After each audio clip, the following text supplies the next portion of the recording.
Hello everyone. Entrepreneurship development के video lecture series में आज का जो हमारा टॉपिक है वो है project planning and control. Basically planning and control से रिलेटेड इससे पहले भी हमने बहुत सारे टॉपिक कवर किए, जिसमें से एक था हमारा production planning and control. Basically production planning and control project planning control का एक बहुत छोटा सा पार्ट है। ठीक है, आज हम बहुत बड़े पार्ट की बात करने जा रहे हैं किसी भी ऑर्गेनाइजेशन के, जिसको हम बोलते हैं project planning and control. Means किसी भी प्रोजेक्ट को स्टार्ट करने से पहले हम प्लान करते हैं और उस प्लान को जब एग्जीक्यूट कर देते हैं, मतलब हमारा प्रोजेक्ट जब सेटअप हो जाता है, फिर उसको रन करने के लिए हम जो कंट्रोल प्रोसेस यूज करते हैं। तो ये जो ओवरऑल प्रोसेस है जिसमें हम प्लानिंग के साथ ही साथ कंट्रोलिंग पे भी काम कर रहे हैं, जिसकी वजह से हमारा प्रोजेक्ट स्टार्ट से लेके रन होने तक प्रॉपरली काम करता है। तो इस पूरी एक्टिविटी को हम बोलते हैं project planning and control. Basically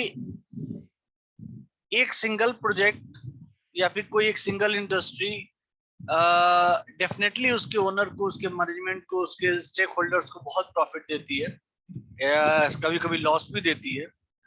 लेकिन हमारी कंट्री में ऐसे बहुत सारे प्रोजेक्ट्स होते हैं, तो कई सारे प्रोजेक्ट मिल करके हमारे कंट्री की इकोनॉमिकल कंडीशंस को भी स्ट्रॉन्ग करते हैं। तो कहीं ना कहीं किसी एक सिंगल प्रोजेक्ट की हम बात करें या ग्रुप ऑफ प्रोजेक्ट की बात करें, तो उन सभी प्रोजेक्ट्स की प्लानिंग अगर अच्छी होगी और उनका कंट्रोलिंग अगर अच्छा होगा during the production, during the life cycle of the during the whole life cycle of the project, तो अगर उनकी प्रोजेक्ट प्लानिंग और कंट्रोल प्रॉपर है, ठीक है, तो कहीं ना कहीं उनकी प्लानिंग और उनके कंट्रोल की वजह से उनका तो इकोनॉमिक ग्रोथ होगा ही होगा, साथ ही साथ कंट्री का इकोनॉमिकल ग्रोथ भी होगा, और साथ ही साथ हमारे सोसाइटी की जो सोशल इकोनॉमिक कंडीशन है वो अभी बिल्कुल प्रॉपर बैलेंस्ड फॉर्म में बनी रहेगी।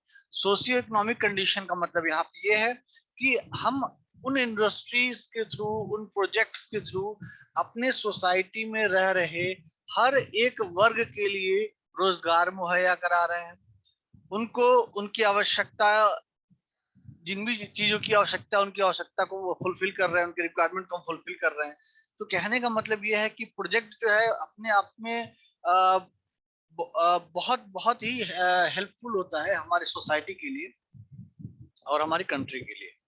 तो सबसे पहले हम ये समझते हैं कि बेसिकली प्रोजेक्ट है क्या, ठीक है, और बेसिकली प्रोजेक्ट की प्लानिंग कितनी इंपॉर्टेंस रखती है हमारे लिए। तो let's start with introduction part. Projects have a major role to play in the economic development of a country. कोई भी प्रोजेक्ट किसी भी कंट्री के इकोनॉमिक डेवलपमेंट में बहुत ही इंपॉर्टेंट रोल प्ले करता है।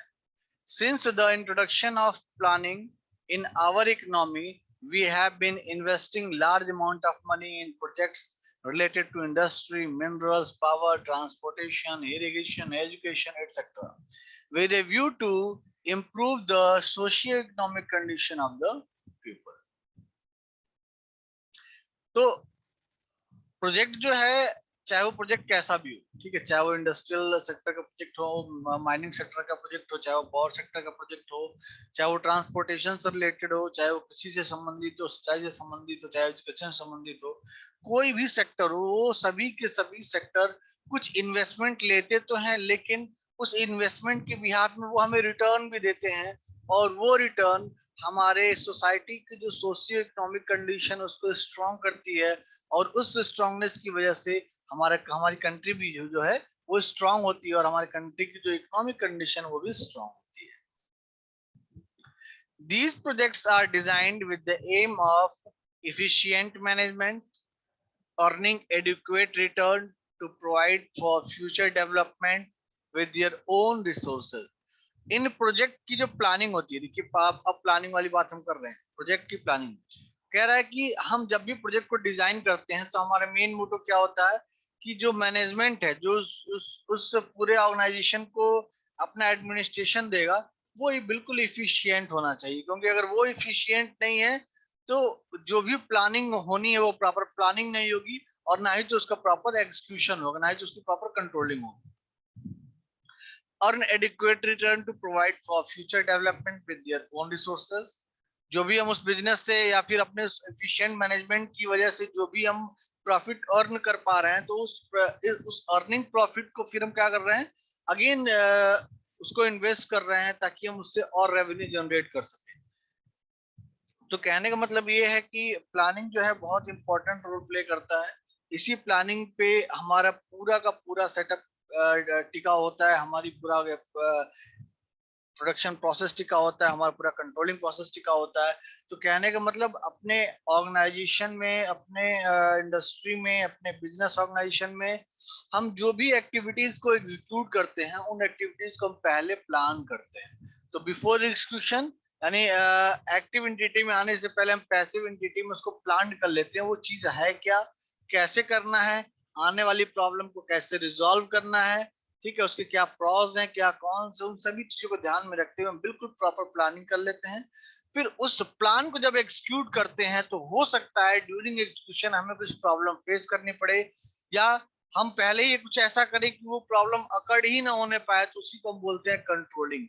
तो मतलब हम इस तरह से अपना एग्जीक्यूशन प्रोसेस रखते हैं कि यानी हमारा कंट्रोलिंग इस तरह से होता है कि जो हमने प्लान किया है वो प्लान बिल्कुल प्रॉपरली एग्जीक्यूट हो रहा है। इन केस अगर कोई प्रॉब्लम ऐसी आती है तो बाय यूजिंग कंट्रोल मैकेनिज्म उस प्रॉब्लम को रिमूव करते हैं, रिजॉल्व करते हैं।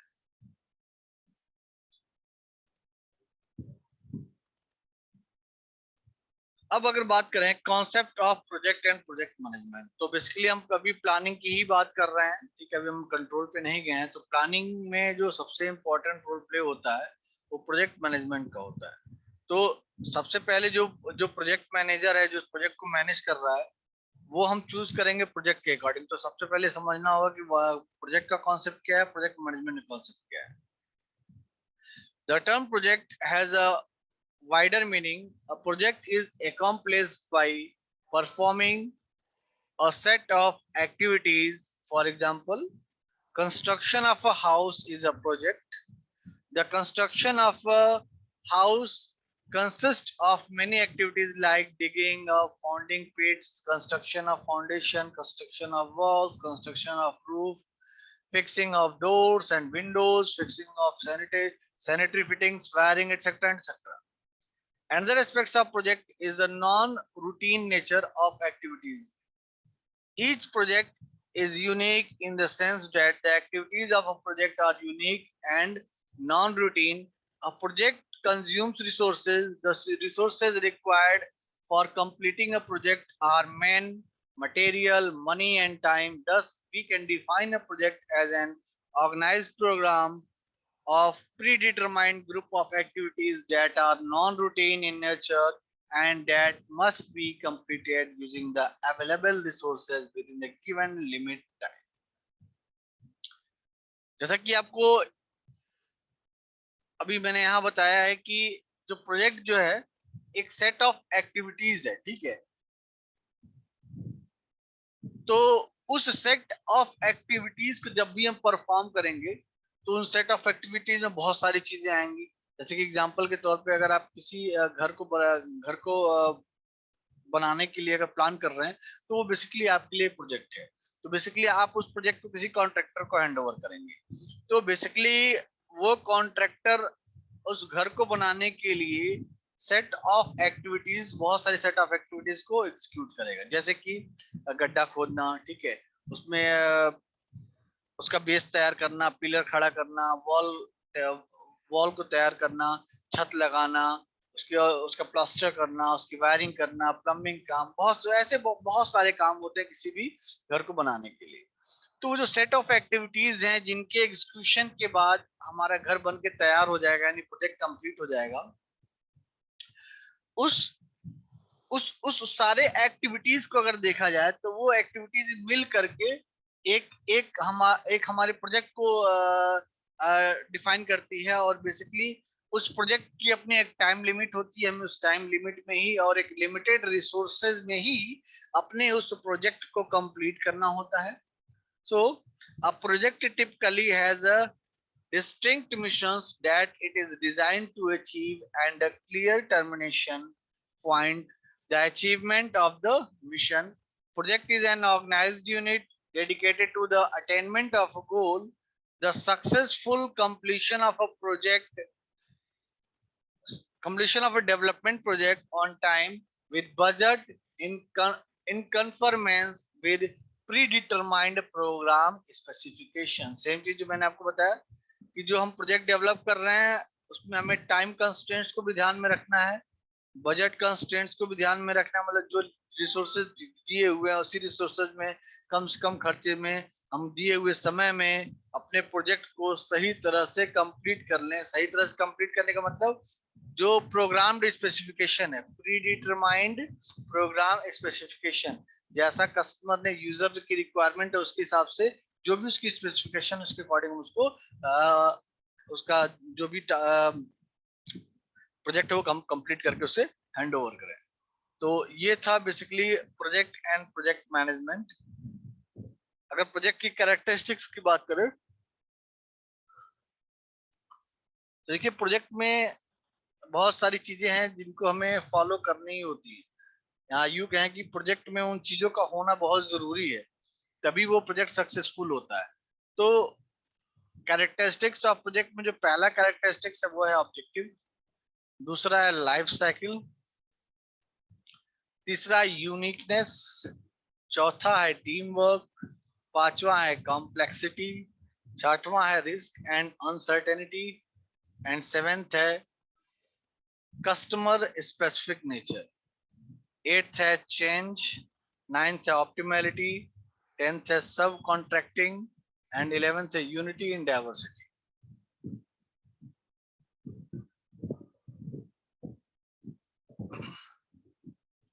तो अगर कैरेक्टरिस्टिक्स की बात करें, किसी भी प्रोजेक्ट की कैरेक्टरिस्टिक्स की बात करें तो पहला कैरेक्टरिस्टिक्स ऑब्जेक्टिव, मतलब आपको अपने प्रोजेक्ट का जो गोल है, जो मिशन है, जो एम है वो बिल्कुल क्लियर होना चाहिए कि हमें करना क्या है। ठीक है, ये प्रोजेक्ट के सबसे बड़ा कैरेक्टरिस्टिक्स है। ठीक है, लाइफ साइकिल की बात करें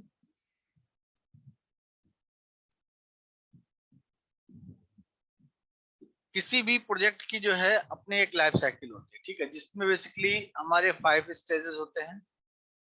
पहला होता है हमारा कंसेप्शन स्टेज, दूसरा होता है हमारा डेफिनेशन स्टेज, तीसरा होता है हमारा प्लानिंग एंड ऑर्गेनाइजेशन स्टेज, चौथा है हमारा इम्प्लीमेंटेशन स्टेज और पांचवा है हमारा कमीशनिंग स्टेज। कॉन्सेप्शन स्टेज का मतलब हमारे दिमाग में ऐसे ही एक आइडिया आ जाता है, अरे यार ऐसा तो कर सकते हैं। ठीक है, अब उसी आइडिया को बिल्कुल एक प्लानिंग दे देना। ठीक है, उस आइडिया को बिल्कुल एक स्पेसिफिकेशन फॉर्म में या एक प्री डिटरमाइंड इस पे प्रोग्राम स्पेसिफिकेशन फॉर्म में उतार देना, उसको हम बोलते हैं डेफिनेशन स्टेज। जब हमने डिफाइन कर दिया तो उसके रिगार्डिंग हम प्लानिंग करेंगे कैसे उसको एग्जीक्यूट करना है। ठीक है, देन उसको इम्प्लीमेंट करते हैं, देन उनको उसको कमीशनिंग स्टेज में लेकर के आते हैं। तो ये होता है हमारा लाइफ साइकिल। मींस हर प्रोजेक्ट की लाइफ साइकिल होती है, हर प्रोजेक्ट को ये पांचों फेजेस जो है फॉलो करने होते हैं उसकी लाइफ साइकिल। यूनिकनेस, किसी भी प्रोजेक्ट की इंपॉर्टेंस तब होती है जब उसमें बाकी अदर प्रोजेक्ट से कुछ अलग। ठीक है, तो प्रोजेक्ट का मतलब ही है कि वो बाकी की प्रोजेक्ट से कुछ नया लेके इस बार आया हो। तो हर प्रोजेक्ट में कुछ ना कुछ यूनिकनेस होनी चाहिए।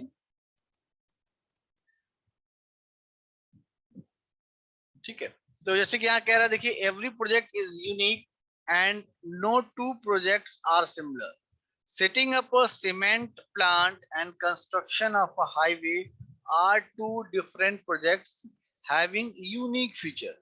देखिए हम सीमेंट का एक प्लांट लगा रहे हैं, ठीक है, और उस प्लांट से जो प्रोडक्शन हो रहा है उस प्रोडक्ट को हम यूज करके कंस्ट्रक्शन का भी काम कर रहे हैं। तो यहाँ पे दो तरह के प्रोजेक्ट हैं। पहला प्रोजेक्ट है सीमेंट के प्लांट का सेटअप लगाना और दूसरा प्रोजेक्ट है हाईवे का कंस्ट्रक्शन करना। ठीक है, तो इन दोनों प्रोजेक्ट में देखिए अपने अलग अलग फीचर्स हैं जिसकी वजह से ये यूनिक प्रोजेक्ट है। ऐसा नहीं है कि प्रोजेक्ट कंस्ट्रक्शन, हाईवे कंस्ट्रक्शन और setting up a cement plant, both are same thing. Both are different projects because both have unique features. Okay, next is में टीम वर्क।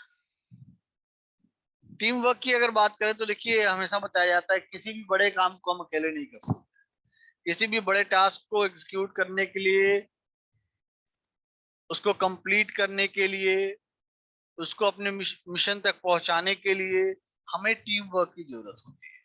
तो अगर आप किसी प्रोजेक्ट पे काम कर रहे हैं तो डेफिनेटली उस प्रोजेक्ट में टीम वर्क होना बहुत जरूरी है। नेक्स्ट है कॉम्प्लेक्सिटी। देखिए, किसी भी प्रोजेक्ट की जो कॉम्प्लेक्सिटी है वो डिपेंड करती है आपकी प्लानिंग पे, कि आपने किस तरह की प्लानिंग करके उसको कितना इजी बनाया है और कितना उसको कॉम्प्लेक्स बनाया है। क्योंकि जो भी हम प्लानिंग करते हैं ओवरऑल इन फ्यूचर वही प्लान हमारा एग्जीक्यूशन में कन्वर्ट होता है। और अगर हमारी प्लानिंग प्रॉपर नहीं है तो हो सकता है कि हमारा प्रोजेक्ट जो है वो कॉम्प्लेक्स हो जाए। लेकिन मोस्ट ऑफ द केसेस में प्रोजेक्ट की जो एक्टिविटीज होती हैं वो कॉम्प्लेक्स ही होती हैं। क्यों? क्योंकि प्रोजेक्ट का मतलब ही है कि जिसके अंदर कुछ यूनिकनेस हो, जो एग्जिस्टिंग ना हो, यूनिकनेस हो, ठीक है, कुछ अलग हो उसमें। जब अलग करना होगा तो कॉमन सी बात है, नए काम में नई प्रॉब्लम फेस करनी पड़ती है, और जब नई प्रॉब्लम फेस करनी पड़ती है तो उसका नया सोल्यूशन ढूंढना पड़ता है, कोई एग्जिस्टिंग सोल्यूशन नहीं होता है। तो अगर कोई नई प्रॉब्लम है तो उसका नया सोल्यूशन बनाने के लिए हमें ज्यादा समय चाहिए, ज्यादा एफर्ट लगाना पड़ेगा, ज्यादा ज्यादा मनी भी खर्च करना पड़ेगा, तो कहीं ना कहीं वो हमारे लिए बहुत कॉम्प्लेक्स हो जाता है। तो ये प्रोजेक्ट की कैरेक्टरिस्टिक्स है कि मोस्ट ऑफ द केसेस जो प्रोजेक्ट जो है वो अपने अंदर बहुत सारी कॉम्प्लेक्सिटी को रखे हुए होते हैं। नेक्स्ट इसी में रिस्क एंड अनसर्टेनिटी। किसी भी प्रोजेक्ट में जैसा हम सोचते हैं हर समय वैसा ही रिजल्ट नहीं मिलता है। अब जैसे सपोज करिए कि हम गीडा की कोई केमिकल इंडस्ट्री है और उसने प्लान किया हुआ कि आने वाले 1 महीने में मैं 1 लाख लीटर सैनिटाइजर का उत्पादन करूंगा, ठीक है, और जो भी हमारे लॉसेस इसके पिछले फाइनेंशियल ईयर में गए हैं उसको मैं इसमें उसका प्रोडक्शन करके मेकअप कर लूंगा। लेकिन सपोज करिए कि उसकी इंडस्ट्री में किसी केमिकल की लीक होने की वजह से या किसी इंसिडेंट्स की वजह से आग लग जाती है, या फिर उसकी कंपनी बिल्कुल तहस नहस हो जाती है। तो ये क्या है? एक रिस्क है, अनसर्टेनिटी है, पता नहीं है कब क्या हो जाए। तो प्रोजेक्ट में आप ये नहीं प्रिडिक्ट कर सकते हैं कि हमारा प्रोजेक्ट बिल्कुल सही चलता रहेगा। कोई भी अनसर्टेनिटी, कोई भी रिस्क ऑटोमेटिकली किसी भी टाइम इंस्टेंस में वो अकर्ड हो सकता है, ठीक है। इसी के लिए हम क्या करते हैं, प्लानिंग, प्रॉपर प्लानिंग करते हैं कि इन केस अगर ऐसी कोई अनसर्टेनिटी या रिस्क आता है तो उसको हम कैसे कंट्रोल करेंगे। इसीलिए प्रोजेक्ट प्लानिंग और प्रोजेक्ट कंट्रोल ये दोनों चीजें पढ़ाई जाती हैं कि कैसे आप प्रोजेक्ट को प्लान करें कि उस पे कंट्रोलिंग ऑपरेशन मिनिमम करना पड़े। मतलब अपनी कंट्रोलिंग को मिनिमाइज करने के लिए हम अपने प्लानिंग को प्रॉपर करते हैं। अगर प्रॉपर प्लानिंग नहीं होगी तो कंट्रोलिंग बहुत ज्यादा करनी होगी, अगर प्लानिंग प्रॉपर होगी तो कंट्रोलिंग हमें कम करनी होगी। Both are inter with each other. Next one is customer specific nature. Common सी बात है, हम ऐसे ही प्रोजेक्ट पे काम करेंगे, ऐसा ही प्रोजेक्ट लगाएंगे जिस प्रोजेक्ट का प्रोडक्शन में जो भी आइटम जनरेट होकर आ रहा है उसकी मार्केट में डिमांड हो। तो कहीं ना कहीं हम अपने प्रोजेक्ट को कस्टमर की नीड या फिर मार्केट की डिमांड को देखते हुए सेटअप करें, ठीक है। तो कहीं ना कहीं जो प्रोजेक्ट है वो कस्टमर स्पेसिफिक नेचर के होते हैं, जैसा कस्टमर चाहता है वैसी हम अपने प्रोजेक्ट को लगाते हैं और फिर इसमें से प्रोडक्शन करते हैं। जैसे फॉर एग्जाम्पल के तौर पे अगर देखें तो कीपैड वाले फोन आज की डेट में बिल्कुल मार्केट से लगभग लगभग अभी हैं, लेकिन लगभग लगभग खत्म हो चुके हैं। आज की डेट में मार्केट में आपको स्मार्टफोन मिल जाएंगे, ठीक है। तो कहीं ना कहीं कस्टमर स्पेसिफिक नेचर है, हर हर मोबाइल कंपनी अब स्मार्टफोन बनाना चाह रही है। कीपैड वाले फोन की डिमांड कम है, इसीलिए मार्केट में कीपैड वाले फोन भी बहुत कम आते हैं, बहुत कम सेल भी होते हैं। तो जो जो बड़े बड़े प्रोजेक्ट सेट होते हैं वो कहीं ना कहीं मार्केट की डिमांड को, कस्टमर की डिमांड को देख के ही उस प्रोजेक्ट को सेट किया जाता है।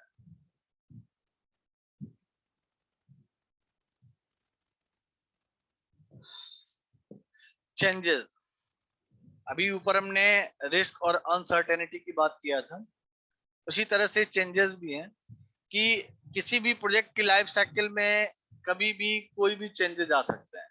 कोई भी इन्वायरमेंटल फैक्टर हो गया, जैसे मान लीजिए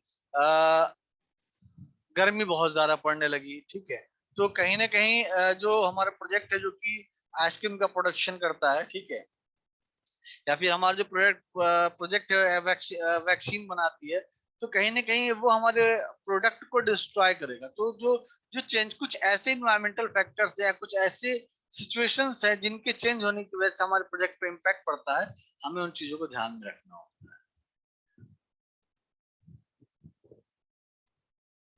ऑप्टिमैलिटी, जब भी हम किसी भी प्रोजेक्ट पे काम करते हैं तो हमारी ये कोशिश होती है कि हम कम से कम रिसोर्सेज को यूज करके, कम से कम मैन पावर में, कम से कम एक्सपेंसेस को करते हुए मैक्सिमम प्रोडक्शन करें। तो वही प्रोजेक्ट अच्छा कहलाता है जिसमें ऑप्टिमैलिटी एग्जिस्ट करती है। नेक्स्ट है सब contracting.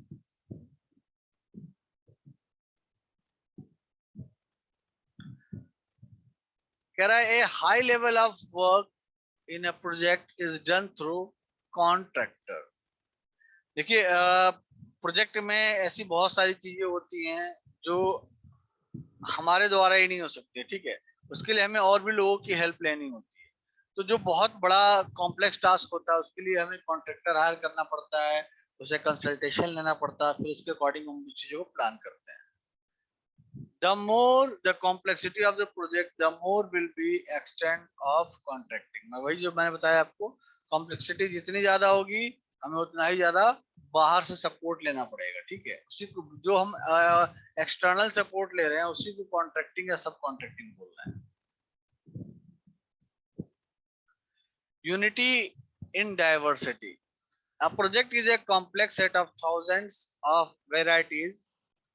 The varieties are in terms of technology, equipment and material, machinery and people, work, culture and others. तो प्रोजेक्ट में जो सेट ऑफ कॉम्प्लेक्सिटी है वो डिफरेंट डिफरेंट वेराइटीज की वजह से है। जैसे वो वेराइटीज में क्या है, टेक्नोलॉजी बदलती जा रही है, ठीक है, मशीन के इक्विपमेंट्स बदलते जा रहे हैं, मटेरियल का टाइप बदलता जा रहा है, मशीन के नए नए तरह की मशीनें मार्केट में आती जा रही है, लोगों का जो इस पे टेस्ट है, लोगों की जो रिक्वायरमेंट है वो चेंज होती जा रही है, वर्किंग कल्चर चेंज होता जा रहा है। तो ये बहुत सारी डाइवर्सिटीज है जिनको हमें अपने प्रोजेक्ट में ध्यान में रखना होता है, जो इसीलिए हमारे प्रोजेक्ट का कैरेक्टरिस्टिक्स होती है। तो ये था प्रोजेक्ट प्लानिंग एंड कंट्रोल में बेसिकली प्रोजेक्ट क्या होता है और उस प्रोजेक्ट को किस तरह से हम मैनेज करते हैं और उस प्रोजेक्ट के जो बेसिक कैरेक्टरिस्टिक्स हैं वो अभी हमने आज के लेक्चर में